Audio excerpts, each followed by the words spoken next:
And welcome to the East County Sports Report. I'm Ramon Scott, and I'm joined by Dave Dickens of EastCountySports.com. Dave, an all-star lineup of coaches joining us to review yesterday's news handed down by the CIF State.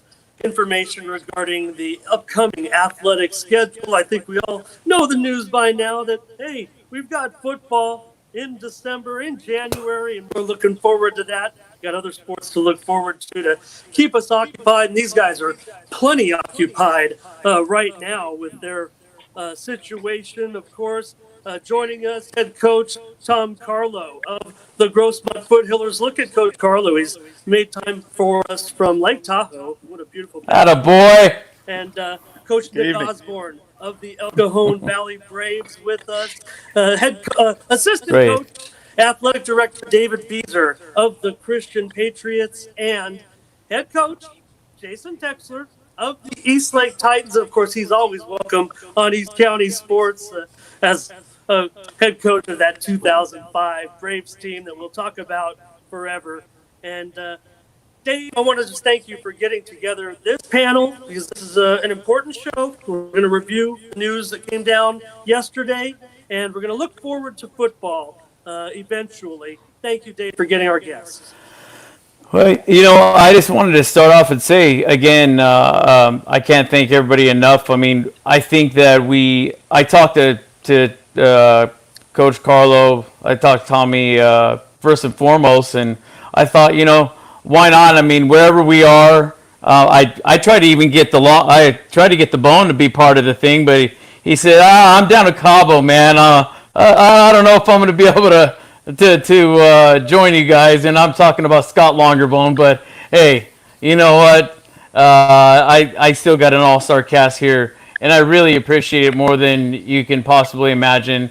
And I think that the community of the South Bay, the community in the East County, I wish we could have got some North County individuals. I was trying to get Quintero on too, but you can only beg for so much.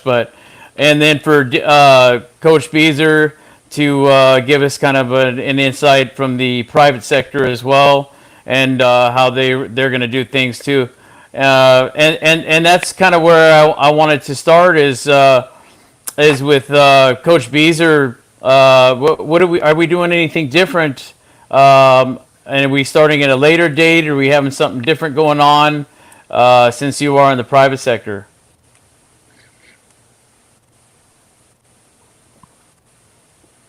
Kenny? Well, the first thing for us is getting school started. And Christian High School has every intention of starting school on time in August, unless we're not allowed to. But we're going to push really hard to be able to start school. And, with the recent decision from the CIF office, I thought they got it right. I was actually excited about what their answer to this was, and thought it gave us an opportunity to play. And I think the CIF should be commended for putting together a plan, which I think is in the best interest of kids. Right. So I mean, and that's the whole thing anyway. And I've noticed, and I'll let one of the Grossmont coaches, Grossmont Conference coaches, touch on theirs as well as far as the learning portion. We got some options, and I guess I'll go over to you, Coach Osborne. We got a couple of different options. We can do some of the distance learning, and we can do that in combination, as I understand, based on the parents' preference. Is it 2 or is it 3 days that possibly they can be on campus, but a certain amount, of course, at one time. Not everybody at one time, but obviously they would stagger the dates. Yeah, like at this point, the district has decided to have kind of a step of phases plan where first we would start with distance learning, and then we would move to students coming in once a week. So you would have 25% of the students on the campus at one point. Then it moves to 50%. Then they're moving to 2 days a week, and then basically the fourth phase is to have all the students on campus. And obviously, everything is all predicated on base from the state to the county, Right. and, kind of where we're at, and that's kind of how we're even as teachers and coaches, how we're kind of moving along as things go. What a beautiful campus, I gotta say, and I'm sure all the rest of the coaches can say that too. I mean, the great rehab that they've done to Elkhorn Valley High School, long overdue, especially Grossmont Conference coaches and even Beezer. I mean, it's right down the street. Isn't that nice to see an Elkhorn Valley High School that really? I mean, it looks beautiful, and it looks like a little more space. I haven't actually been able to be inside, but can you give us any insight on like the gymnasium and any of those beautiful secrets you got going over at ECV? I mean, the thing that we unfortunately haven't been able to see is the event center. I mean, that's kind of the jewel of this whole new thing and that's what's right up front. Is seeing the auditorium and the meeting rooms, the music area, and all those types of things. And, that's kind of the biggest piece that's new. Obviously, there's a whole lot of landscaping that's been done. I mean, you walk on campus, it really feels like, a college atmosphere. It has a real big school feel to it. Yeah, I think of all the new conference projects that have it's gotten beautiful. taken care of over the last, several years. I think this one's my favorite right now, at least aesthetically from the outside. Looks beautiful. Wow. Yeah, no, it's definitely it's a huge game changer as far as just the aesthetics of the school. Like, I absolutely agree. Even just the way the feel, it's like that house you've been sitting on, and you bought it. And, you had to wait 5-6 years to finally get the renovations done, like everybody's trying to do right now. And now you finally get to enjoy that. So it's going to be obviously, unfortunately, things didn't work out the way that we wanted to. I mean, we were hoping that we could open up and display that to the community. Obviously, we're going to have to kind of put a pause on that, but it's still nice to know. And obviously, we're looking long term when it comes to the future and just how it looks in the community. Now, is there an actual date just for that in particular that maybe the public will be able to be allowed, and maybe a small portion of folks? I mean, I'm sure they're going to do the ribbon cutting, and they'll have the city council and all those folks. But I'm talking real folks like us. Is there going to be like a small little tour, for the locals eventually? Obviously, it depends on this whole COVID thing and where we're at. Yeah. But is there been a date that's been set out, or is it day to day? I'm gonna be honest. That through all of this, as much as we're enjoying that, I think our biggest focus is getting students on campus and Right. kind of going from there. Making sure that staff are taken care of, students are taken care of. And then that would be the next step. I think, there was a lot of plans going into the next semester of how to display this and how to, celebrate in the community. Obviously, a lot of those things were put on hold, so nothing was kind of set in stone. And obviously now we have, we're transitioning as well with our new principal. They're actually one of our former coaches, Coach Williams, or Nick Williams. He's now our head principal at the school. So, if somebody who's taken over, and he really wants our school to be displayed well in the community. And I mean, but we've got to put our focus and attention and energy and what's most important is getting the students back on campus and making sure that they have what they need. And you've done such a great job with that. I just want to commend you, as I have the last couple of years, Coach, in a couple of interviews that we did have.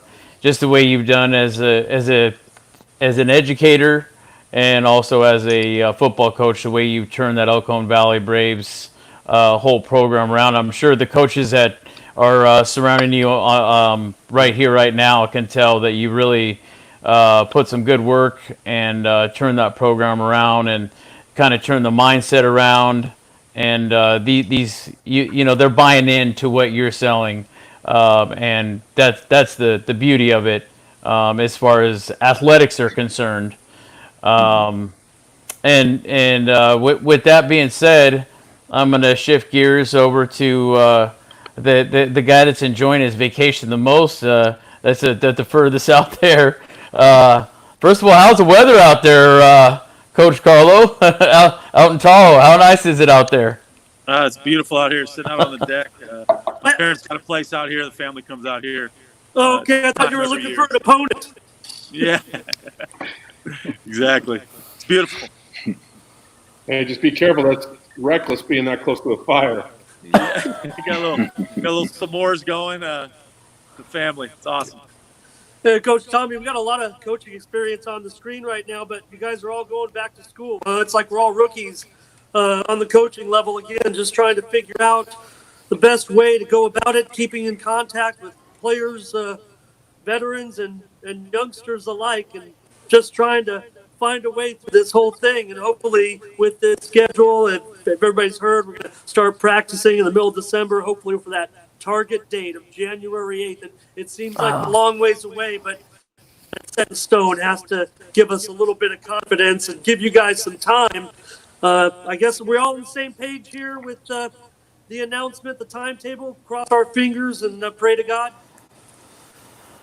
Yeah, it's one of those things where I think for us right now, you just kind of got to defer to the people that are above us, and whatever they say, we got to adapt. And I think it'd be reckless not to follow these rules in terms of just saying, hey, tell us when you want us to play, tell us when it's safe. Last thing we want to do is get anybody hurt or sick, or there's so many components to football, and I think we're seeing that at the pro levels right now with sports. So for us, it's just making sure that we keep the kids focused. School's going to be distance learning. That's going to be tough for these kids. It's making sure they understand that they still got to be students. They still got to be out in the community. They can't be out there doing whatever they want, being reckless. They got to be safe so we can get this thing going as quick as we can. But, it'll be one of those things where I think at the end of the day, the teams that kind of stay together and the kids that kind of can see the light at the end of the tunnel, at least we have that right now. When there was nothing, it was tough. When we didn't know what to tell the kids, it was tough. But now at least there's a start date. Each start date would have their own obstacles, and right now we're dealing with the December, January obstacles, and we just got to do our best. Well, I mean, as you know, and I don't know if you read any pieces, but you even got a little bit of a jump start. I talked to Mike Jordan. We'll be talking to him on Thursday, and he's looking mid-February, so he's looking like Valentine's Day to get Grossmont College, getting the Griffins started along with Mesa, and we still don't know if Southwestern is going to be making a bid for playing, but that we'll find out a little more on that on Thursday night. But yeah, I mean, you bring up a good point, Coach. It's the health is the number one concern, and I agree with Coach Osborne too. I mean, we got to get these kids on campus, and I think for my son alone, he'll be a sophomore at West Hills, and he works better with structure. With the having the instructors there. No, for real. I mean, having the instructor there, and he just does much better than the what was the passing? What was the verbiage for passing the last grade or graduating to the next level? Was it a DL something or rather, or what? Yeah, distance learning passing or something like that. It was like, it just, to me, it just, I understand some of it to a certain extent, but I don't feel that the kids were given the full instruction that they deserved, and of course that's a whole different ball of wax with politically and on the government side of things. But I'm hoping, and I'm sure Tom and all of you that are instructors, we'll have a better handle on this come fall, to where we can kind of enforce it a little more extreme, to where they're more responsible for getting their work turned in, and getting their exams and their quizzes taken care of, and as opposed to just okay, you'll pass regardless. I mean, when I heard that, I just about jumped out of my shoes. It's like it didn't happen that way when we were growing up. But I think you guys probably got a better grip on it now, I'm sure, and you've had more time to work with the programs. And that's where I'm going to shift over to you, Coach Beezer. Is it you've been working on this a little longer? Like you guys stepped into this probably months before the Grossmont Conference and the Grossmont School District, actually, as far as the distance learning. Is that not correct?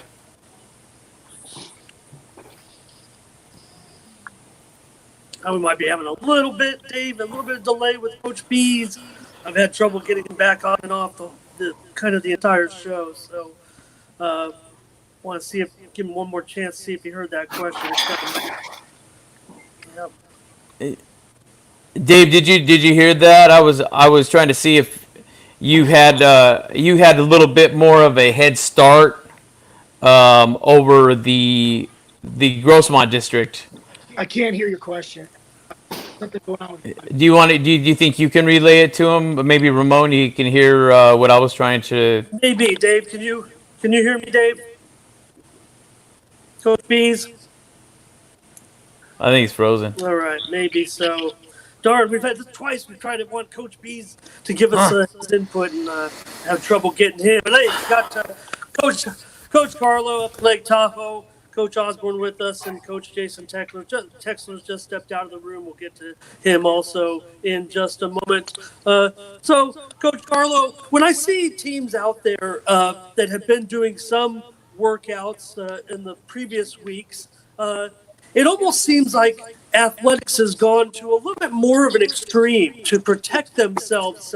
And this is really one of the strongest demographic against the virus. Young people are supposed to be able to handle it. But when I saw some videos where, doing things that kind of we're doing in society too, sanitizing equipment and maybe not sharing common equipment as much. But it almost seems like athletics, and especially considering the type of people that are in athletics who are strong, working out, not to disillusion those that we know are suffering in this time. But it almost seems like we're taking more precautions than society in general. Do you think that's the case? That's a tough question because, at the end of the day, you want to keep people safe. And we were able to get some workouts done through AAU, and I know Nick did it as well. And I'll be honest, as a head coach, even though you are dealing with a demographic that, is strong and healthy, I was still scared to death of them getting sick or getting close to each other or trying to follow the directions as best I could. And, it was tough. I mean, I think one of the things you don't want to be as a coach is, let's be honest, you don't want to be reckless with your players. One guy gets sick, it's on you. They go home and take care of their family, it's on you. So it was tough. On the flip side of that, though, Ramon, you got a bunch of young kids running around that haven't ran around in 4 months. So they were raring to go. We were really working, and we took a few days off just, here and there. And we only did 3-4 days a week, but, it's interesting because it doesn't hit home to them like it would to others. So to answer your question more bluntly, it was one of those situations where these guys, they're not really seeing it in their group. And it's hard to get them to act responsibly, to not be reckless, to do the things they're supposed to do to help everyone. But that's how kids are. They're pretty resilient as well. And, right now at this point, I've had some texts from my guys going, it looks like we're starting in December, huh, Coach? Let's get ready. And I think that's how it's going to be. The obstacles we'll face will be, different than we usually do. But I think it's one of those things where you have something to talk about now because we do have an actual start date. Yeah, yeah. I just want to get in with Coach Tex real quick. I'll let you get your next question because I think it relates. Maybe we should ask Coach not only starting up with Eastlake now after having some great success at San Marcos for many years, and that's funny, Dave. You mentioned structure, and coaching is all about structure, and the reason why these coaches and Coach Beezer has had such great success is because of structure. When you're a veteran that is successful in football coaching, it's really because the people around you, the routine, you got it down. It's a job. So the better job you do, the better results you're going to have. Coach Texler, you're taking over at Eastlake, but down there in the South Bay, again, maybe our demographics aren't seeing it, but we know that the challenge is a little bit deeper towards the southern part of the region, and maybe even putting you back a little bit, setting the school districts in that area back a little bit. So tell me about the challenges of the COVID-19 pandemic and trying to get a football program together back to where it was. Yeah, Coach Carlo talked about, not wanting to be reckless with the kids and trying to really plan things out. And I totally agree. We haven't been given that opportunity in the South Bay. Our district has not allowed us to even work out with the kids. And I feel in some ways that's being reckless, that we're putting their health at risk by not at least getting them physically ready. I mean, now that it's been pushed back to January, there's some time.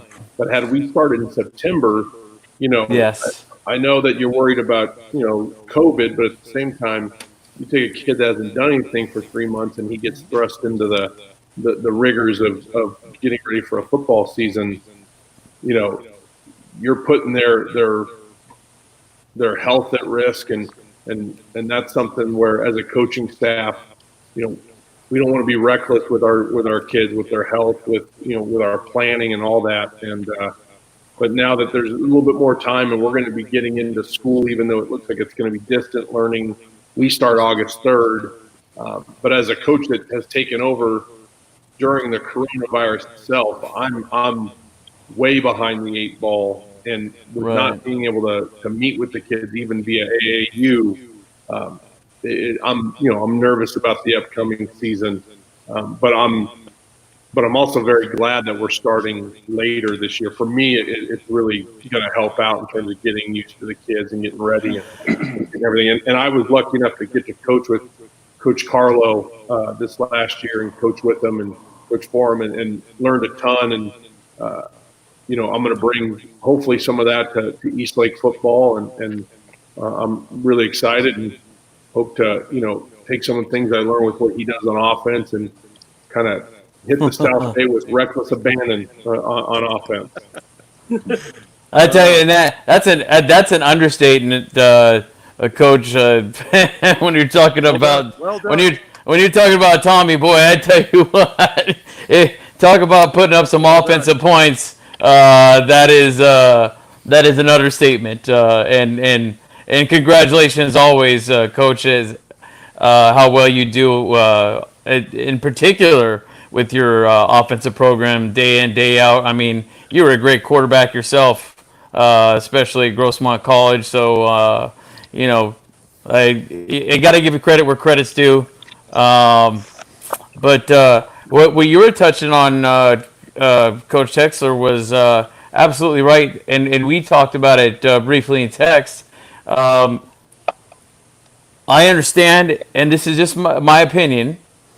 I understand, and I can get some criticism from this, but I think if there is a possibility to get these kids out there more sooner than later, safely, I think the better, and for several reasons.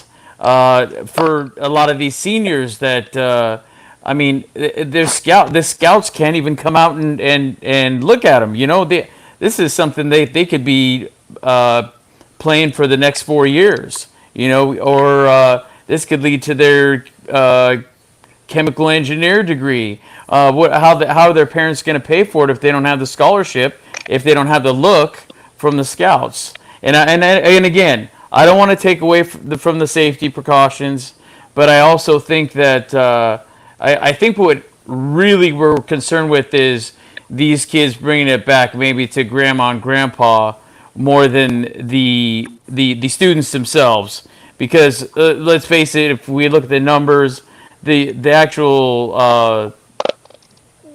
I don't know how to put it politically correct enough, but the people that passed away has gone down considerably. I mean, we're getting through this. We are learning to, I wouldn't say adapt to it, but there's more people making it through this that are becoming positive, obviously.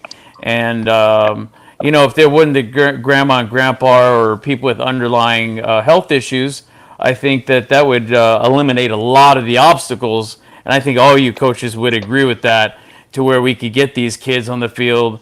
And that's what worries me most is they are losing that time on the field where the scouts could be watching them and getting them into a good program, whether it be playing football for the next 4 years or whether it be pursuing a degree that otherwise their parents that a lot of them are out of work, and they're not going to be able to afford to foot the bill. So that's the side I'm looking at it, and I don't want to stir it up too much, but it's just something to keep in mind. And I'm not trying to be negative about it. I'm just kind of being real. That I think that if there is a possibility to get these kids on there safely, I think I'm open to any suggestions, and I'm sure that the CIF commissioners, which I'd like to ask you guys, what were some of their suggestions to help make that happen? Instead of obviously we're looking December, January. Were there any other suggestions? There's only so much equipment you can put on. You can't put a mask on these guys and get heat stroke. They already got a mask on there. You throw another mask on there, they're going to be dropping off like flies. Well, I know one of the major killers of adolescence is suicide, and the more we isolate these kids, that's always a concern for me, is just having them isolated for this long. I know it was important to change the date for football this year, and we're going to go forward with that. But I think socially, sports aside, just getting them back, as much as kids are tied into their cell phones, they still need that social interaction, that actual human interaction, and that's a concern. And that's something that Friday Night Football brings, is that social interaction, not just for the kids on the field, but the people in the stands. For a lot of high school kids, the week isn't complete unless they go to that high school football game on Friday night and just have a good time with their friends. Even if they don't like football, they still like going to the game and being part of that. And so as much as, I know CIF needed to change the date, and, I'm just glad that we're going to have football, and I think it would have been reckless had we just not had fall sports. So I'm glad it would have been a travesty, I think, if and the way we're going to have to, and it's going to change a lot of things too. The way we're going to have to move basketball around, girls and boys basketball, shifting around volleyball, shifting around baseball. But I know, but you know what? I know that all of you folks that are in front of me are very well capable of working together and making that happen. We're going to be just excited just to have live sports being played under the lights. We can all agree on that. Coach Bees, I'm looking at you. You got the best connection I've ever had from you and trying to get you on here. I know you heard all that. I got it. You're an athletic director. Have you put that schedule in front of you, and have you tried to map out how you're going to get through not just the first half? I'll call it first half and second half, right? And the first half is kind of has football and some other sports. The second half's kind of backloaded. How are you going to handle that, man? Well, I'll tell you, I'm going to try not to take as much time as David does answering this question. But I know for us, we're super excited to get our kids back on the field.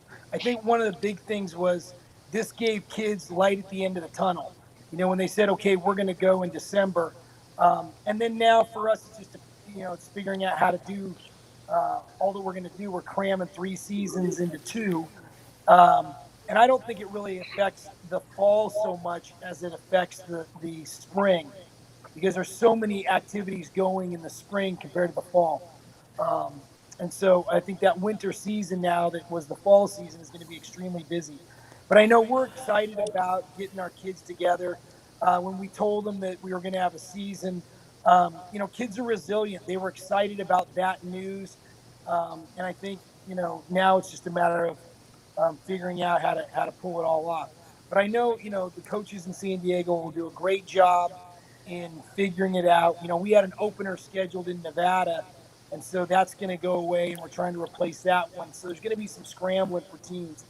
But I know I think I can speak for all the coaches. We're like the kids. We need Friday night too, and the community that you have on the campus, all across the county, that community being together on Friday nights is really important. Oh gosh, no doubt. And, for people like me, people like all of our fans. Come on, who am I kidding? But gosh, I mean, what am I going to do with myself on those nights through the fall? I guess I'll just have to cram it with all those other major sports. And Coach Tex, you're talking about Coach Karlo getting a little bit more offense. Man, if we just had a few more points in that game against Grossmont, maybe we would have won the title. Coach Karlo wasn't there yet, but maybe we would have won that game. We only scored 12 points with the most potent offense in Braves history that night. Lost at a field goal in the last minute of the game. What do you remember about that night? Right, Not bringing just that the up, you might as well championship bring up year. I lost to Coach Beezer in the CIF title game. Everybody knows. You're just going to rip my soul out. So, yeah, Everybody thanks. knows about the championship. Tell us about Against Grossmont, I'll be honest. That was actually a defensive game. Grossmont had a really good team, and of course, that was a great year at Elkhorn Valley. That was one of the greatest plays I've ever seen when Grossmont made, I think it was a 47-yard field goal because Augie Williams. It was the holder. Yeah, the holder had to stand completely up to catch that and still got it down and made the kick. But you know what, honestly, everything happens for a reason. Had we beaten Grossmont that night, we probably would have played Oceanside in the semifinals as opposed to Mira Mesa, and who knows what would have happened there. So, it gave us an opportunity to play at Qualcomm, which was a great experience. And but yeah, thanks for bringing that up. And for seeing Coach Beezer, just as I look down at my ringless fingers, Coach Beezer's a reminder of that too. So thanks a lot. You're playing reckless with my emotions, but I can handle it. This guy. Coach, go ahead, Dave. I'm just kind of agreeing with him. I mean, but they're just they're giving you their best though. I mean, you learn from both of those games, I'm sure, Coach, and it's just going to make you even that much better. I mean, you look at the experience, the combined experience of just Coach Beezer and Coach Karlo is just phenomenal. I mean, what is it, about 50 years right there probably of coaching experience? Well, I know Coach Karlo's got over 100 wins, and I know Coach Beezer's probably in the hundreds and hundreds. I don't even know if Christian loses, to be honest. So, I've learned a lot from both those guys. I've been real lucky. Coach Karlo, you're the master of structure. So, what is it like going back? I tried to get that answer out of you, and I might have sidetracked myself. What's it like? You're a rookie coach again to a certain extent, huh? Well, I think what you are is you're a coach that didn't have a lot of answers, and now at least we have some. But who knows when we're going to see our guys? With distance learning, it's going to be tough. You got to hope they check their emails, and you got to hope that they stay privy to the news. But I think all these other coaches would agree. At least we have something to tell them now, and you hope these things get better. I think the bigger picture is what's going on right now with everybody, and getting down to what we're talking about, getting back, like Coach Texler said earlier, getting back to the Friday night lights and getting back to some normalcy, I think would really help these kids. And I'm nervous about the kids too. I mean, even when we had practices, they couldn't interact, they couldn't talk. There couldn't be grouping up together. So I think this is starting over to extent, not like what Coach Tex is dealing with, but at the same time, for us, getting those young kids in and getting everybody up to speed is going to be tough. And these are some of the obstacles we face. But I'm looking forward to it. As long as I think the kids don't come out there and just, kind of as soon as they get that first day on the field, they get, totally reckless with their bodies and they worry about injuries and worry about guys going everywhere. Hopefully they put some perspective in it. We can get a good season going. Right now, I'll be honest with you, I'm hoping this December stuff sticks. Who knows what's going to happen with this pandemic in the next 3 or 4 months. Right. Well, It's not been cool over the last couple of weeks, what we've seen. Hopefully, as much as this spike is, maybe it's weaker. Maybe those deaths won't be there. I just have one question for all of you, and I follow this up as much as I can. I mean, you guys know so much about it, but I understand, of course, what people are talking about with dual sport athletes, and some people they might have to choose or they can split time, and I understand also what they're talking about with being able to share time with the club team and not suffering any penalties on the academic portion. But one thing I'm having trouble understanding or seeing if it's a possibility, there's been talk about this, but they said that if some potential players graduate in December, that they might opt not to play and get ready for going to college. Is that really going to happen to any players that you know of, or is it really something that could happen? Has anybody seen anything about that? You know what I'm talking about, right? Well, I think the Helix quarterback, the kid from Bishop, and there's a real possibility that he may be gone. I watched him play. I think he's ready right now. But yeah, because we're playing late, and I heard he was going to be a spring enrollee. So some of those kids, and a lot of those kids that plan that, even if they haven't yet signed, now that's kind of the big thing is being ready to go for spring football. I don't know what they're going to do, especially with, if college football ends up in the fall, are they going to play their senior year? Some of them may opt not to, Are we talking about Buckner? I think that's a big concern for everybody in the Grossmont Conference is whether or not that's going to come into play and how they're going to play that out. But I think it will. I think there'll be some kids that are leaving because, from the perspective of a 4-year university, you're investing in that kid. You're giving him, in some cases, $250,000 for 5 years. And I coached in college for 6 years before I got to high school, and it's legit. You want those kids there, and graduating early and going in spring is becoming the new kind of thing to do. You see a lot of kids doing it, and if you're a university, why take the risk? And I think it's going to be a legitimate. I don't know. I think a kid should play high school senior year. That was the funnest time I had, but that's a legitimate concern, and I wouldn't hold it against a kid for doing it. I wouldn't hold it against the university for wanting that to be the case. Most universities start in January, so if you want a kid for the spring, there it is. He's going to have to make a choice, and I think in some cases, with how competitive it is up there, they're going to want those kids. Now, Coach Osborne, I did because it is you did some time San Diego State. I wanted to kind of shift gears and just kind of check and pick your ear if you have some updates on it, or if you've heard anything new on that. I mean, we get that approval on the San Diego State project, and all of a sudden, are we going to be stagnant? Or are we just going to sit there and let it kind of collect dust? Or are we going to? Have you heard anything? I mean, we need to get that thing going too. Especially because it might be one day the new stadium they play the CIF championships in. All due respect to Southwestern College's facility, it looks like a great place to hold some high school football games, in my opinion. Just saying. Yeah, I mean, when you just look at like the state and what's allowed to happen, or considered essential and non-essential. I mean, I imagine that's not going to be something that's going to be held up. I mean, that's considered a construction project, and I don't see any reason why they would, stop construction on something like that. If it's not like they're allowing students on campus or Right. because there's supposed to be a lot of school facilities. That's another question when it comes to opening. But I think that's so far out that Right. we're likely to be past this. So, I don't see that. We being an we, issue. we hope so, and that's something.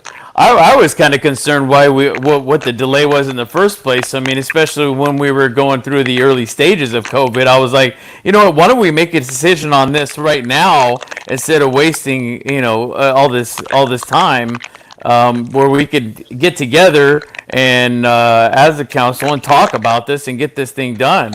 I mean, it's supposed to be ready originally in, what was it, 22? I think it was fall of 22. Correct me if I'm wrong. Yeah, I believe so.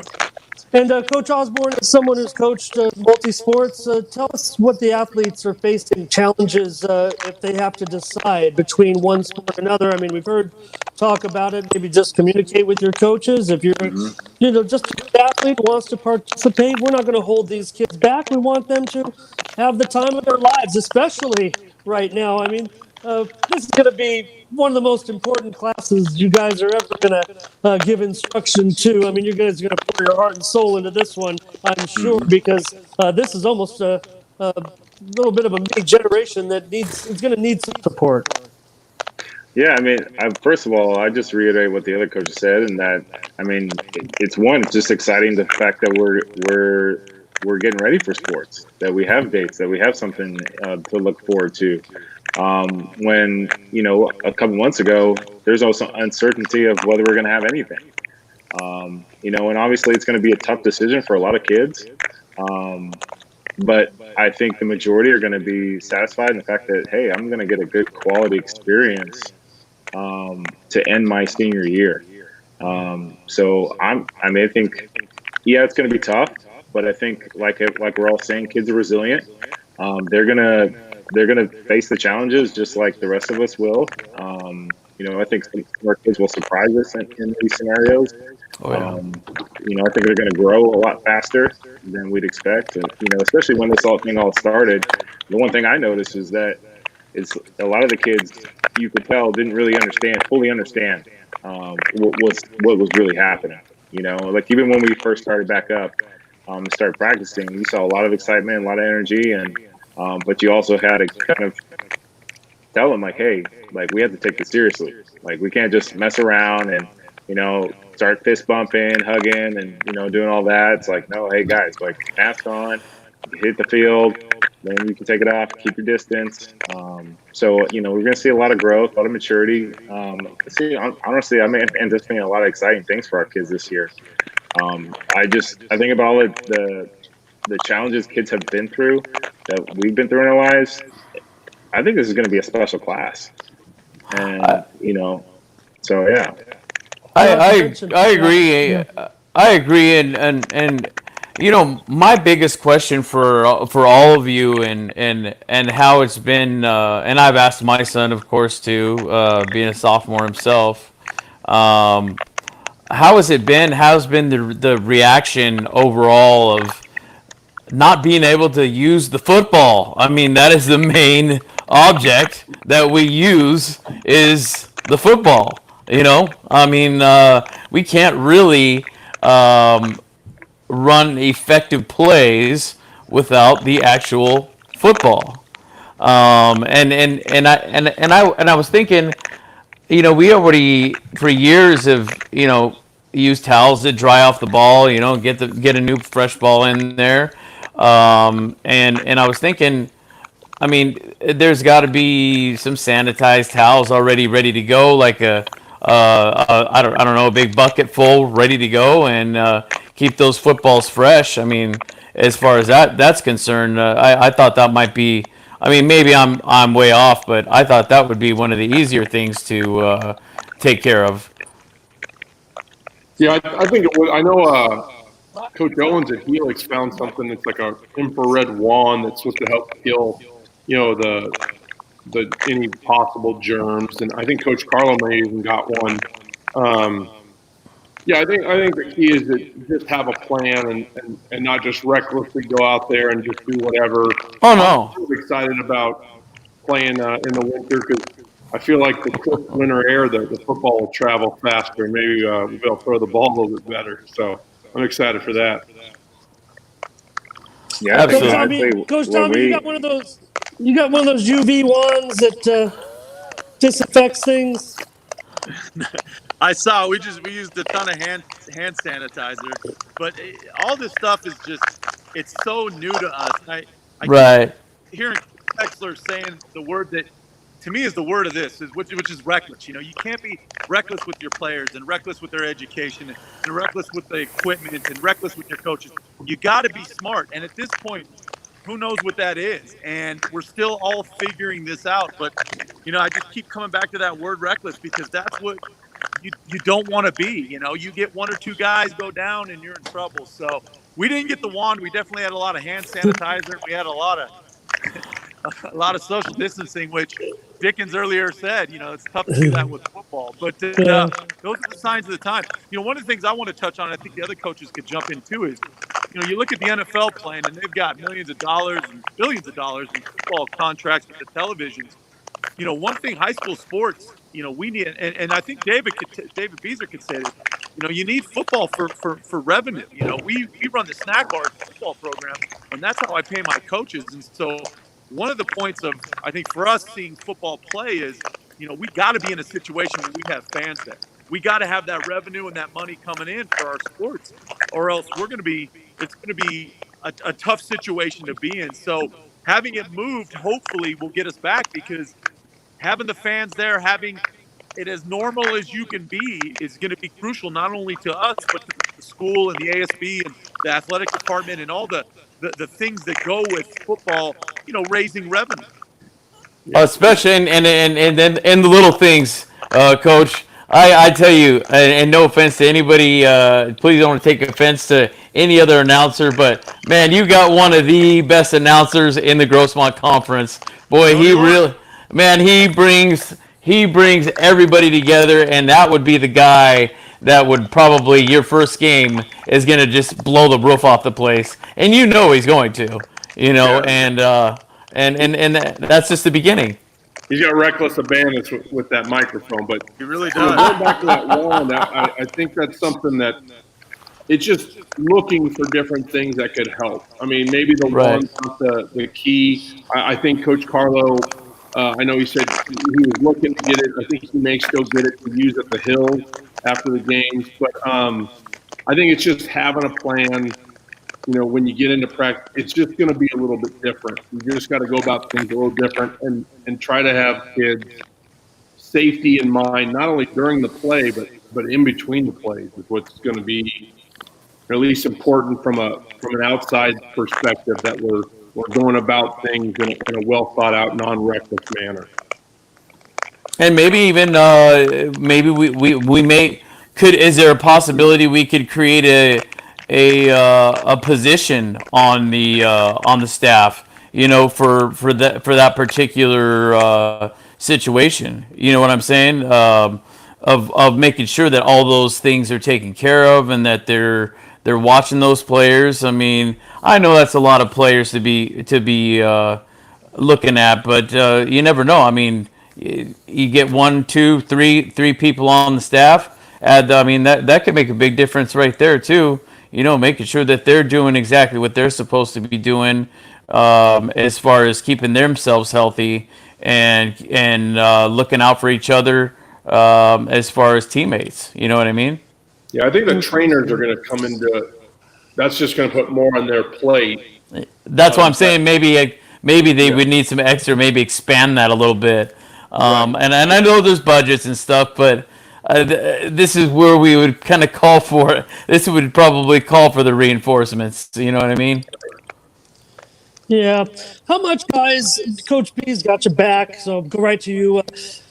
How much of the responsibility of the fact that school organizations, whether private or public, kind of have a social responsibility, and that's why we do have to go to the extremes to be cautious. I mean, it's everybody's responsibility, Dave, to exercise caution when it comes to this, from putting your face mask up in public spaces and things like that. But because you guys are school districts, you have to take the utmost precautions to avoid any results, any repercussions of something bad that could happen. And does that put any emphasis on how conservative you have to be in trying? You go to some, look, we all go to the grocery store, right? And one guy's driving down the aisle the wrong way, and we're not supposed to do that. We're interacting in all kinds of crazy ways.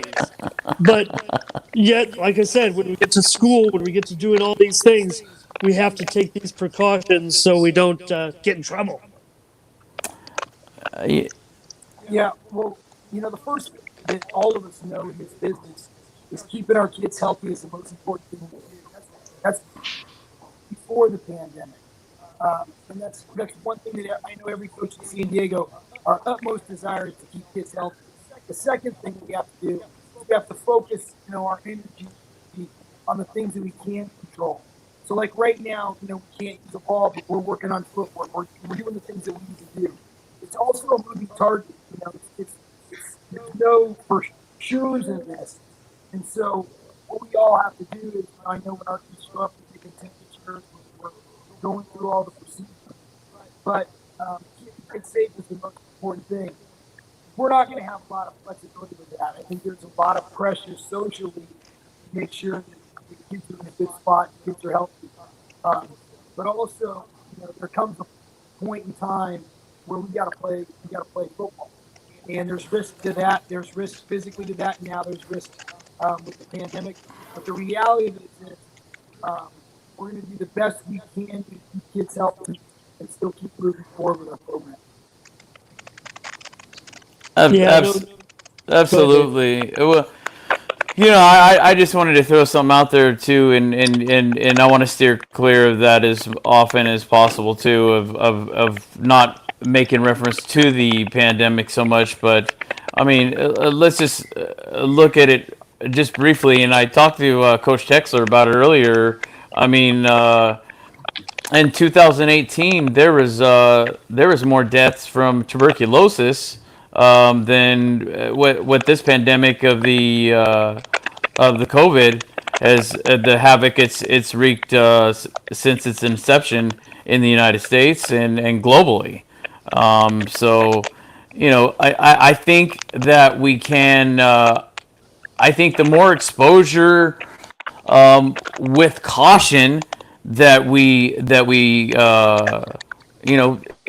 like they were separating. I know West Hills Coach Ash was, separating different groups, sometimes even 3 separate practices.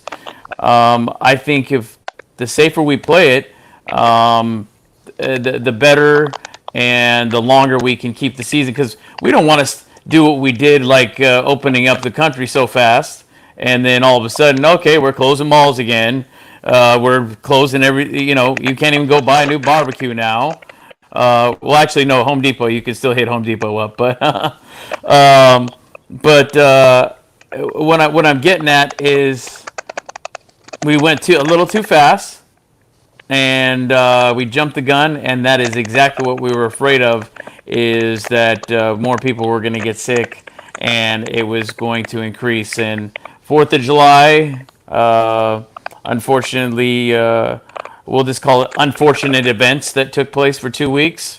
I think that that had an effect as well, and now these are the repercussions. But I think in the long run, come November, closer into December, I think we're all gonna come out on top. It's gonna be different. I mean, concert venues are gonna be different. I mean, there were some big concerts that were supposed to be hitting us. Some big stadium tours, and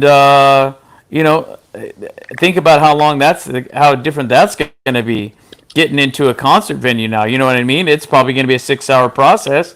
but we have to do it to be safe and to keep our country safe, to keep our kids safe, to keep us all safe as human beings. And I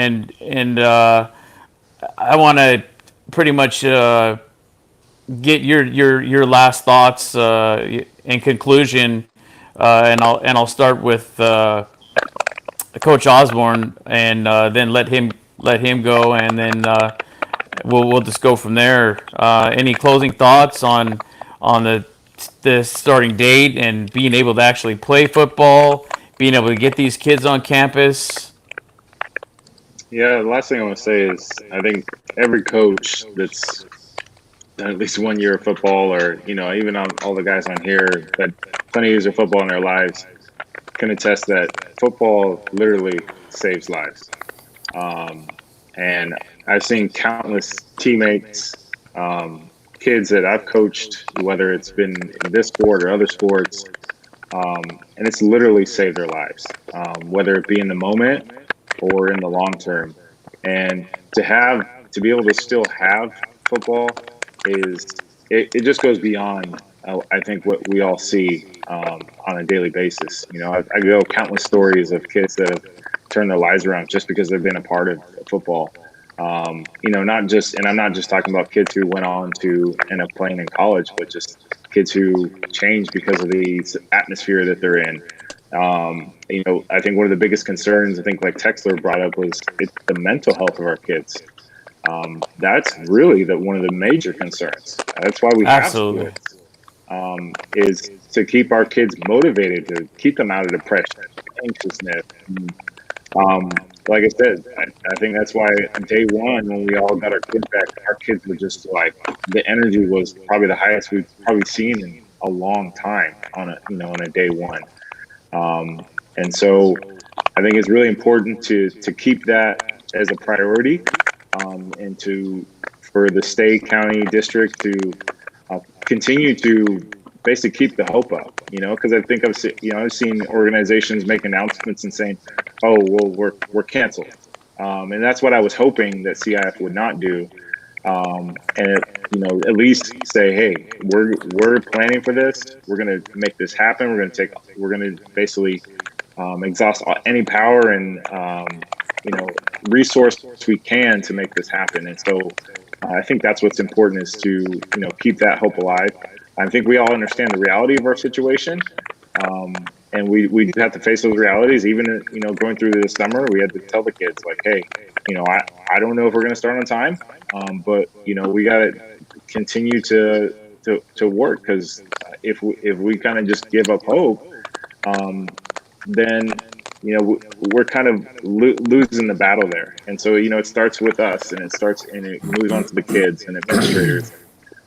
So I'm just really excited. I know everyone's really excited to continue to have a season. So I think even Ramon and myself, I mean, we may be just some smaller reporters, but I tell you what, we hey, easy there. But no, how much we really appreciate too what you guys do, what the players do, and being able to have the ability to cover those games, be out on the field under those lights with you guys, watching you guys coach your teams to victory, watching some of your players go on to bigger and better things. I mean, and being part of 40 years of it sometimes. I mean, there's no greater reward. There's no amount of money that can even really, to me anyway, it's an experience. I didn't think so at first, but after growing up with my father, I really realize now why he did it. It definitely was for the love of the game and of all the sports, and what it does for kids and builds the morale. I mean, you said it best, Coach Osborne, is it keeps the morale up. It keeps them busy. It keeps them out of getting into mischief, if there is to be some mischief to be gotten into. I mean, we need to keep these kids busy. Believe me, I'm about ready to take this video game console I got upstairs that my son's on constantly, and put that in my car and lock it away for the rest of the year. You know, just to get these kids to keep conditioning themselves. But yeah, you're closing as always, Coach Osborne, and what you've done with El Cajon Valley's program and at a short time. I commend you on and as a teacher as well. You've done a fantastic job, and I couldn't be more proud of you as just a human being, really. I appreciate that. Yeah, and thank you to all you guys, Coach Beezer. Coach Texler had to leave, and Coach Tommy Carlo as well. Thank you guys so much for talking me off a ledge here for the last hour. I had some big things planned as I continue to develop my own skills in covering football. I had some exciting shows and new formats I was going to try, but putting those in the back burner, waiting for you guys to get us back to normal, get us back to normalcy, because that's what it all evolves. Let's bounce around school, sports. We're going to get the taste of sports. Dave alluded to it. Maybe that'll kind of get everyone feeling normal again as we kind of get healthy. I think we're going to get healthy, like Dave said. And you look at back east where they had such tragedy, and they're very, very optimistic because things have calmed down a little bit, and maybe we're seeing a small spike in what they had big time, and then maybe we get to where they are now in just a month or 2 or 3, and then we'll be ready for December and to get rolling. Thanks a lot, guys. Thank you so much, Absolutely. Dave, for getting our guests. Thanks, problem. gentlemen. We really appreciate it. It's an absolute pleasure. All right, we'll be catching up Thank with you, these guys real soon for some post-game recaps. All right. Dave Dickens, David Beezer, right. Nick Osborne, and Tommy Carlin, of course, head coach Jason Texler of the great 2005 El Cajon Valley Braves team. Thank you for joining us on the East County Sports Report. All right. Have a good night.